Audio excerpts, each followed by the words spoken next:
that they only had slept together one time. And secondly, when Chris was 14, he says he was kicked in the groin by a Clydesdale horse.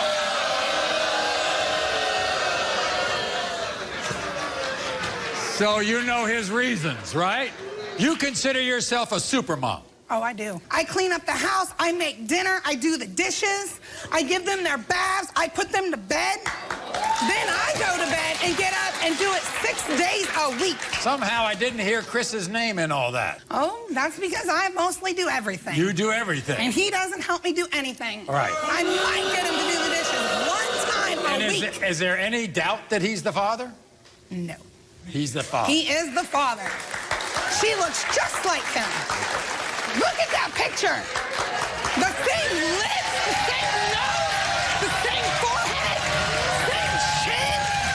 They look exactly alike, and his family wants to go, oh, you were already pregnant when you slept with him. First of all, everybody has to know something. You and Chris have been back and forth for like 7 years, right? And then you finally broke up. And then all of a sudden, what, 3 years later, one night of passion, one night. At my girlfriend's house, underneath an oak tree outside. Yeah. Were you all starting to talk? I mean, what was going on? Did you kind of hash things out? We slept together, and I called him 3 weeks later to tell him I was pregnant. And he told me that that was impossible, that he couldn't have kids. Right. I said, well, one of your little swimmers got there because I'm pregnant and it's yours. So one of the reasons he says he can't be the father of your child is that he had a run-in with a horse. That's what he says, but I haven't seen no proof. Then Chris's family kind of got into his head, right? About how she don't look like him and she's not his, and first of all, I've been there for him every single day. So with all that, I mean, Haley's now 3 years old. I mean, Chris, hasn't it gotten better with Chris? You are together. Every now and then he'll say, I'll love her even if she's not mine. And I'm tired of hearing those words. Now, here's the thing. Haley needs attention and love because she has a problem, right? Yes, we believe that she is autistic, and we're going to get her tested. And that she's on that spectrum. Yes.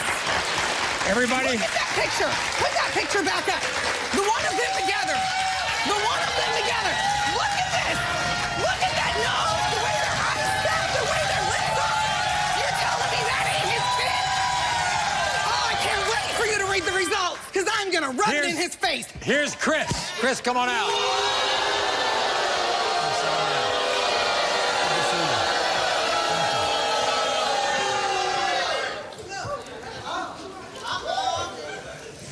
Chris, you love this woman? Yes. You want to be the father of this little girl? And your doubts are why? I see the same facial shape, but none of the actual features itself. Oh, my God. Look at that. The other picture. How can you say that? Look at the lips and the noses. The way your eyes say, how can you even say that? Oh, you guys look exactly alike. Okay. Let's talk about the horse. When I was 14, I was working at a horse farm, and I was working on getting the cockleburs out of its tail, and I went silent. I pulled too hard, and it kicked me. Right in the groin area. You never showed me no proof. And what did the doctor say? There wasn't just one doctor. It was 3 different doctors that said the same thing. But you had a strange thing. You were so mad at that horse. What did you do later? Well, I got back up, dusted myself off, and kicked him in his groin.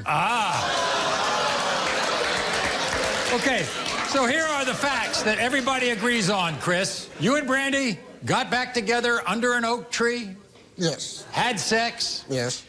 3 weeks later, she says she's pregnant, and you have doubts.